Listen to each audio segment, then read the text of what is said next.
Are you ready to get the Hydrafacial glow? Loved in 87 countries across the world. It's not a facial, it's a Hydrafacial. Now available across the UK. Visit hydrafacial.co.uk to find your nearest location. The way Deborah celebrated life and the way she sort of lived it up was incredible.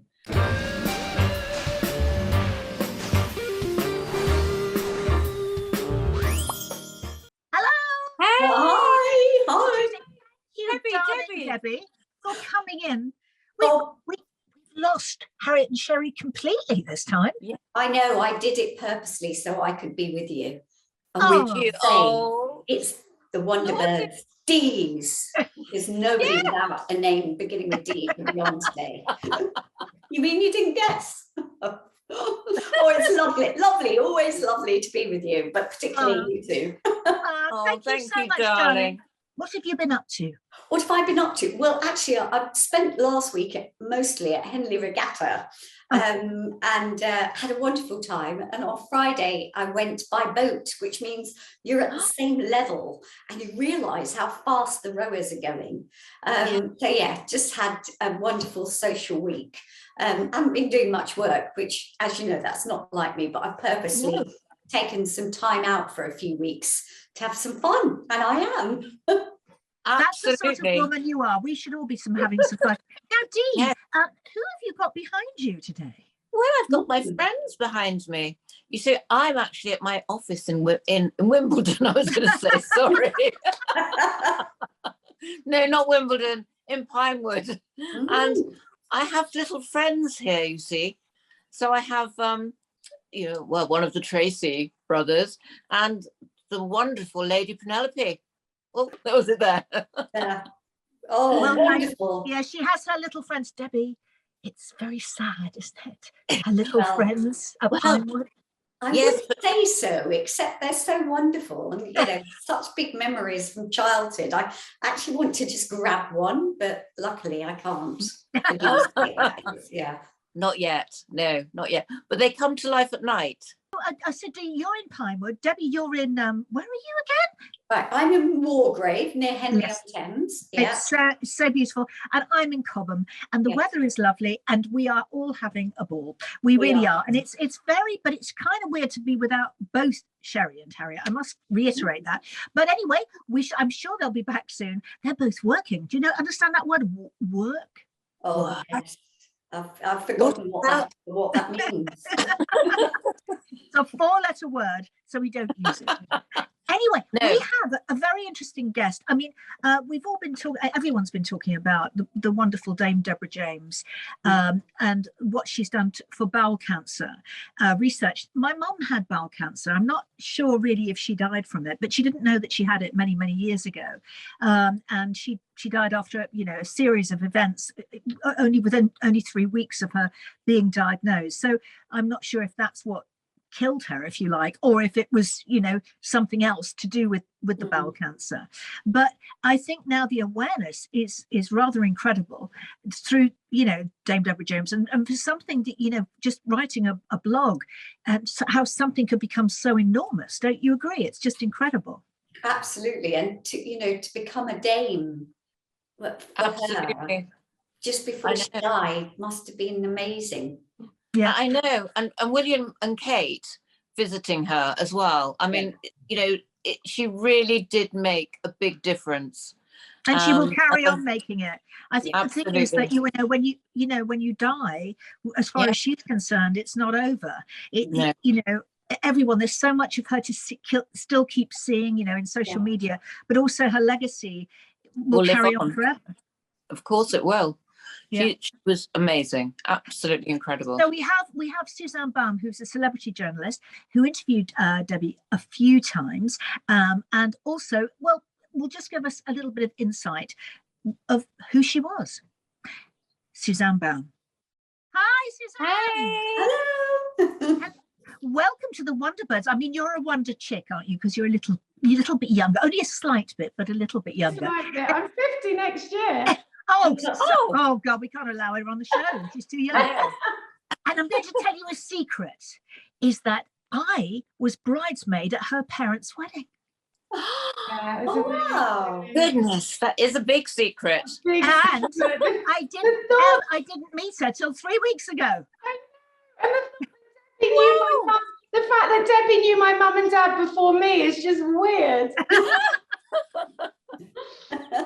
Very weird. Very, very weird. But anyway, darling, it's so lovely. And the fact that, you know, you are a celebrity interviewer and you do so much stuff. And, you know, it's funny that our paths haven't crossed before. Yeah. And some of your interviews I've seen on you know, on Insta and all the other I things. followed your career path too.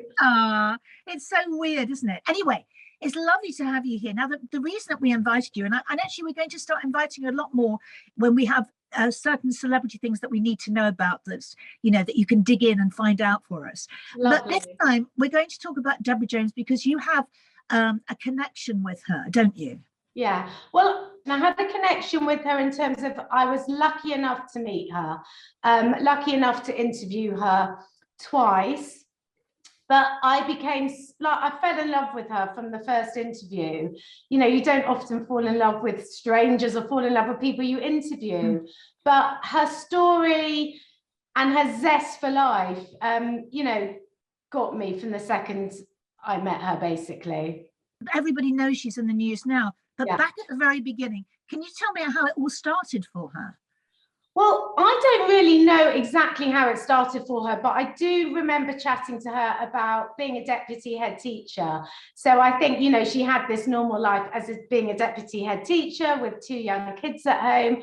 And then obviously her life was turned upside down when she got diagnosed. So, and then I think, you know, pretty much a few weeks down the road, her output was to start the Bowel Babe blog, you know, has just rocketed. Yeah, and you think, and that has raised so much awareness. I think the thing is that when you get to a certain age, not that any of us here are that age, but you get something in the post that arrives and says, you know, get your poo tested. It's not very glamorous. It's not very, you know, you just think, well, why would I do that? Yeah. And what she's done is she's made people of all ages look at this, hasn't she? Yeah, exactly. And I also think, I was brought up, as you know, my father's a breast cancer specialist. So, you know, for me, having your breast checked or even talking about breasts, it was a health thing, a women's health thing. So, you know, the issues and the health problems we go through. So, you know, obviously talking about poo and bottoms, I think is more extreme than talking about breasts, but they're all part of the women's health and part of the body.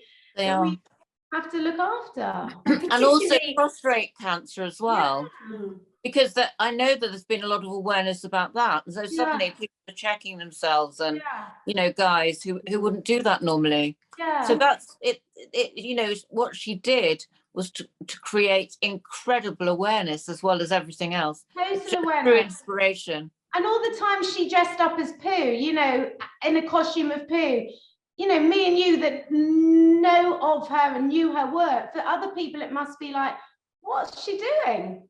And then you dig a little deeper and you realise why she's doing it. What I think I loved about her was the fact that she was so unselfish. Yeah. It wasn't about getting attention for herself. She realised the importance of getting the word out there that you must get checked. And even, I mean, who wants to dress up as a poo, basically? And maybe being a teacher gave her, you know, an idea of it. But I think that, you know, she knew that would grab people's attention. As you said, people who didn't know her was like, what on earth is this girl doing? But you don't forget it, do you? And I mean, with your background and your father being a surgeon, was he impressed with her joie de vivre, shall we say? You know, I watched her the week before she died, where she went out to an event and she put her makeup on and whatever. And I actually thought about her this weekend because I'd been at Henley Regatta a few days last week, and on Saturday I was completely wiped out and I was meant to go again and I didn't go because I was just so exhausted. And I actually thought about her and I thought she must have felt like this, but actually been in pain. And still forced herself to get completely made up, which we all know is hard work. I felt go and be on show, she was incredible. So obviously I can't speak about any, like, I don't know how she was feeling, but I know from my father's point of view, the one thing he's always spoken about and how he treats his patients is he never wants anyone to be in pain. So I think pain management from my father's point of view, even if it wasn't prolonging life, as long as, like, you know, his women, his female patients were in no pain, you know, he'd much rather that have quantity of life than have quality of life than quantity of life. So I presume, you know, the way Deborah celebrated life and the way she sort of lived it up was incredible. I suppose she's given us all a sort of a different sort of view on dying as well. We just lost the lovely actress Patricia Brake, who was a friend of mine, and I saw Patty 4 weeks before she died. 4 days before she died. Yeah, it was a bit the same. I mean, she was in bed. She was very sick, and she was nearly 80, but she was so funny, and she was just saying, "Oh, it's time for me to go. You know, I just want to get out of here." And I think when people are like that, it's funny that in our culture, it feels that people are shocked when people die. And I find that quite surprising. Yeah. And I also think, like, nowadays with social media, obviously Deborah was big on social media. I love the fact now that there's just, you know, it almost sounds obsessive, but I've watched all her Insta videos from right from the start. So her whole journey, she's, you know, chronologized over the 5-year period. And I just think with social media, there's so much negativity around it. But this is a story that's got so much positivity around it. You know, it's looking at her dancing with her chemo pump. I know, and you know what, her book is, what she says is just be yourself when you got cancer. And she wasn't she, right up until the end. She was absolutely incredible. But I think that's the life lesson anyway, whether you're, you know, unwell or not, like we need to be ourselves. Yes. And there's so much people correct that aren't themselves, that are fake, you know, that it's being yourself is the most important thing. I think with her too, of lessons that will really help people out there is one of the reasons people get terribly sad to die, or that they've got someone close to them dying, is particularly it's leaving the people behind. And those people are sad they're losing someone. And I think her attitude of whatever time I've got left, I'm just going to, you know, enjoy my children, enjoy my life, and, you know, leave them with that quality time they had with her and that she was happy, was very, very special. And I think, you know, a really good thing for people to learn. I mean, having been in the situation of my husband being told, you know, he had 2 months to live, but he only actually had a month. But it was, how do you deal with, once you know, that day-to-day thing of, you know, the next day is one day less that you're going to have them. And the only way I got through it was, I'm going to make the most of that day every single day. And I think that's what she taught people. Well, you know, because as you say, you've been through it. So she really got the word out there, which is wonderful. A real Wonderbird. Oh, how lovely. Yes, she was, absolutely. Suzanne, you're a bit of a writer too, aren't you? And you've written a beautiful poem. Can we hear it, please? Oh, yeah. Very sweet. Do you know what? As a writer, I've always put words on paper, but I've never ever written a poem. And I just feel so lucky that I met her. So I wrote a poem and I've had a lovely feedback on it. So thank you for letting me read it. Okay. Your rebellious hope is what helped you cope, and your passion for fashion too. An outpouring of love for a dame in a day. Oh, how lucky I was to have met you. For when bowel cancer was diagnosed, you were able to steer through the fog, determined to spread awareness of it through your blog. And that you achieved when Bowel Babe first began, as you chronicled the good and ugly times in the only way you can. On the bad days, you always try to see a positive, with the good ones, another chance to fight to live. Every time I interviewed you, I was conscious of how you felt. I'd sensitively ask you questions as you made my heart melt. For despite the difficulties you were facing and the treatment you were going through, it was vital for you to share your story, that I knew. And in doing so, you've taught us all how precious life can be. The symptoms to look out for in an effort to keep us all cancer free. You never sugarcoated anything in a bid to keep everything real. And I know it won't be easy for your loved ones to heal. But what a legacy you have left in your life. A beautiful mother, sister, daughter, friend, and wife. Your mission was to ensure anyone who was suffering that you were always by their side, constantly staying in touch with so many of us from far and wide. I'm sure it filled you with joy when a rose was named after you. What fun. After all, roses grow and thrive in full sun. And Deborah, that was the one comfort you so often took in, the warmth of the heat against your skin. The millions you have raised for charity is simply the best, with so many of us proudly wearing your t-shirt on our chest. Check your poo, you would say jokingly, when we drink wine from a cup. And on that note to you, Deborah, a big bottoms up. Your rebellious hope is what helped you cope, and your passion for fashion too. An outpouring of love for a dame in a day. Oh, how lucky I am to have met you. Oh, wonderful. Oh, that was Fantastic. absolutely, oh gosh, I've gone goosebumps. God bless you, thank you. Thank you so Beautiful. much. Oh, and thank you, Suzanne. It was so lovely to meet you and Lovely to get meet your you experiences. guys. All the D's. Yes. I just seen and have. Yes, we're the double Debbies and D.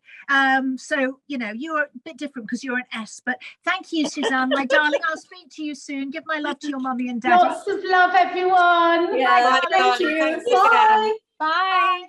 That was a beautiful poem. Yeah, fantastic. Oh, so T, I know your brain was going weird before, but you said you were in Wimbledon. Did you have Wimbledon in your head for some reason? I did. I don't know why I said Wimbledon, but I've been watching bits and pieces of Wimbledon, and it's just been amazing this year, hasn't it? Yes. I know, Debbie, you were saying about what was happening at Wimbledon.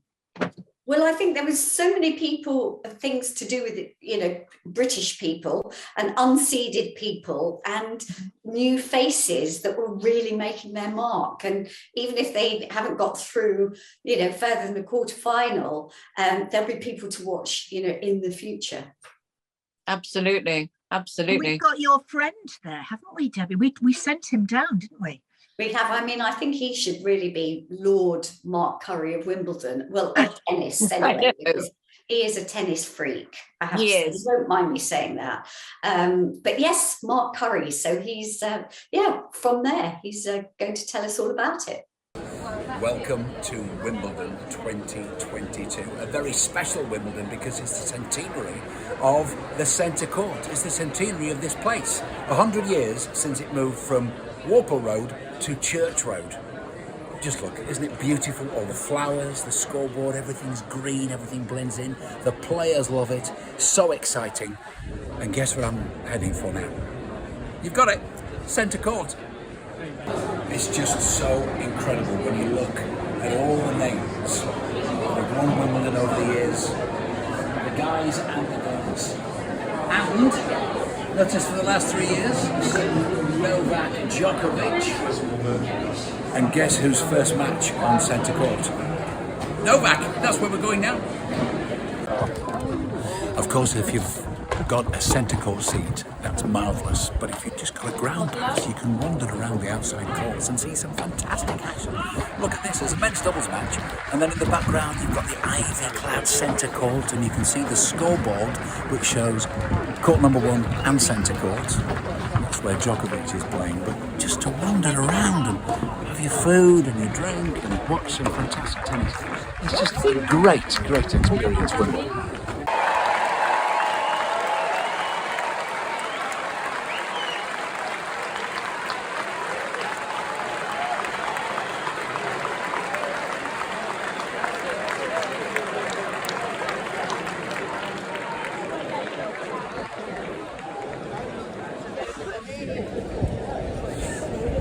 what a difference a year makes. Last year, Emma Raducanu was ranked somewhere in the 300s. This year, she's seeded number 10, because of course she's the US Open champion. We're just about to watch her playing Caroline Garcia from France here on the centre court, and we've got a marvellous seat right next to the Royal Box.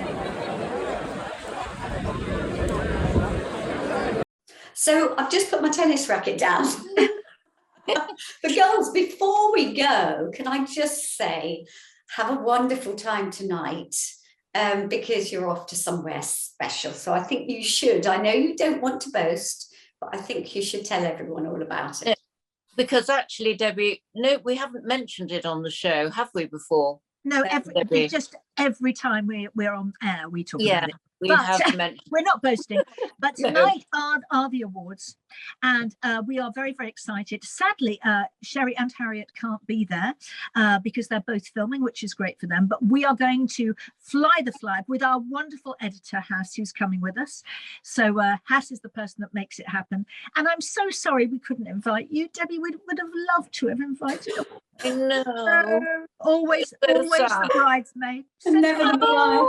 No, I can't believe that. No, honestly, girls, I will be thinking of you, and it's so special, and you so deserve it. So, you know, you've worked so hard, and to keep this going for such a long time. You know, people think it just happens, and we all know there's a lot more goes into it, and thinking of the right people to have as guests, and then with Hass pulling everything together, you know, well done anyway. Thank you, darling.